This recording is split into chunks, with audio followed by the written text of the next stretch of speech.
Olá, meus amigos, você vai assistir mais um corte do podcast Papo Informativo. Não se esqueça de se inscrever em nosso canal, ativar o sininho de notificação e deixar o seu like. E compartilhe para os amigos assistir este vídeo. Porque tudo isso implica na vida profissional e atrapalha. Então, até que ponto, Alisson, isso aí prejudicou você? Porque você deixou um contrato por outro, estava com a mente perturbada, porque veio de um término onde você tem um filho, né? A gente sabe que é mais difícil, não é tão simples quando o casamento envolve filho, na separação.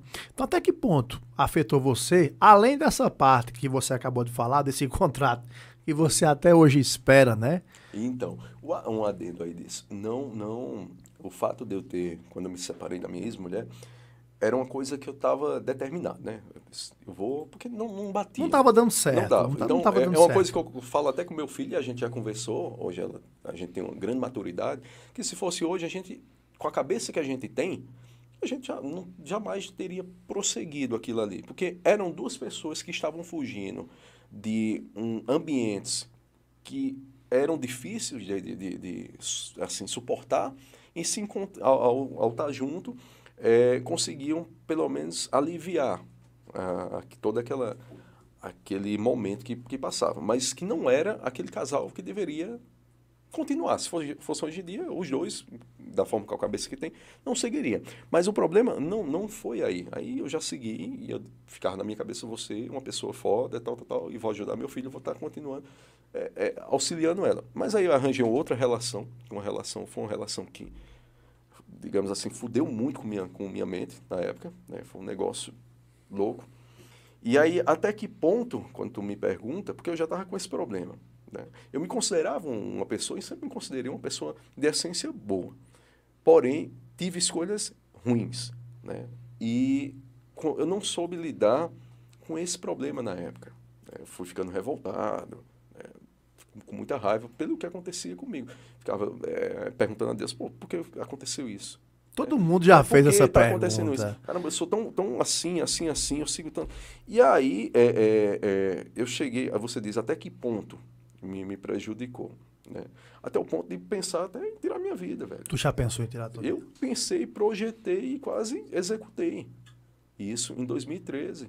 2013 porque era uma situação onde meu filho, né? A gente quase não estava tendo contato também. Meu filho, para mim, é o que me dá força, sempre foi o que me deu força. Minha situação financeira estava muito ruim, eu não estava pegando nenhum trabalho na época. Relacionamento, aconteceu o que aconteceu, eu não tinha essa maturidade para lidar com essa situação. Então, o caminho que eu imaginei, eu lembro que tem uma sala mais longa, assim, e tem um fio, assim, aqueles fios grossos de telefone, sabe? Eu lembro que eu ainda eu dei um nó, assim, nele, deixei lá, e estava naquela situação de que eu nem saía de casa, né? Ficava lá e tal, porque, velho, fudeu tudo, perdi tudo, não tinha mais nada, né? Teve uma mudança ainda mercadológica, para completar. A questão da inserção, da massificação disso aqui, né, dos smartphones, tudo que eu fazia na época que eu sabia fazer em flash, porque fotografia para mim ainda não me dava retorno da maneira que me dá hoje. E eu sabia uma linguagem de programação, sabia trabalhar muito bem, então tudo aquilo foi tirado do mercado pela massificação disso aqui. Né? Então foi uma linguagem que mudou, foi tudo que mudou ali. Então, de 1.500, R$2.000 que eu tirava, num site eu não tirava mais R$50, porque era uma linguagem morta. Uma comparação que eu faço é os Ubers e os taxistas. Quando os taxistas tinham um monopólio do mercado, e aí entrou os Ubers, eles quiseram bater de frente com a tecnologia. Não sei o que, não sei o que lá. Conseguiu. E não consegue, você não pode confrontar isso aí, porque é uma coisa, vai dar continuidade. Então você tem que entender como se adaptar para aquilo ali, ser resiliente e seguir, né? Na época, graças a Deus, eu lembro que Rafael, que é DJ, tem uma hamburgueria hoje em dia, foi dono de uma casa noturna aqui chamada The Time. E aí Rafael se aproximou mais de mim e me chamou mais para ir para noite e tal. Então eu fiquei responsável pela parte publicitária da casa noturna. Então, as festas, quem promovia, o marketing, quem promovia, era tudo comigo. E comecei a ir mais para a noite, né? Comecei a conhecer realmente a noite. Eu já tinha saído algumas vezes, 2012, mas não era da forma como eu conhecia. E sair para a noite, da forma como eu comecei a ir, me tirou daquele sofá que eu ficava de domingo a domingo olhando para o teto sem saber o que eu ia fazer. Então, quando alguém me pergunta da vida que eu levei nessa época aí, que aí eu comecei a beber muito, era bem namorador, de fato eu era, tal, sempre estava com uma menina diferente, e sempre busquei ser claro em dizer assim, eu não quero ninguém. Se eu percebia que uma pessoa queria um relacionamento comigo, eu não tentava enganar. Eu tenho um código de ética. Eu sempre gostei de ter esse código de ética. De não querer enganar o outro. De 2013, 2014, 2015, eu tenho uma vida frenética na noite. Frenética, que para mim, a semana eu ficava contando os dias para chegar uma quinta e uma sexta-feira, porque era onde eu iria desopilar, né? Era sempre na minha companhia de 1 litro de uísque, né? E curtindo. Então, daí eu fui cada vez mais estreitando, me aproximando mais de pessoas que eram relevantes, assim, relevantes para aquela noite noturna, para aquela noite, para aquela vida noturna. Do tipo, onde eu chegava, a equipe de segurança me conhecia, eu entrava tranquilo, chegava no bar, bebia, chegava, as atrações me conheciam. Então, era uma pessoa que mesmo sem dinheiro no bolso, gerava uma relevância, um status. Já tinha um status. Porque você era o galeguinho das encomendas das festas. Quem não sabe, pesquisa. Que galeguinho das encomendas ficou rico agora. Mas antes ele era desse jeito aí. Pois é. Eu lembro até tem uma menina que a gente ficava, ela disse, rapaz, eu não... Só que ela conhecia bem minha realidade, né? Já sabia porque, como tu era? Bem minha realidade. Eu não sei porque eu gosto tanto de tu. Porque tu liso, raparigueiro, e eu sou louco por tu. Ela falava dessa forma, gente boa ainda. Era uma pessoa boa, assim. E eu era isso, né? E eu não me arrependo de ter feito isso.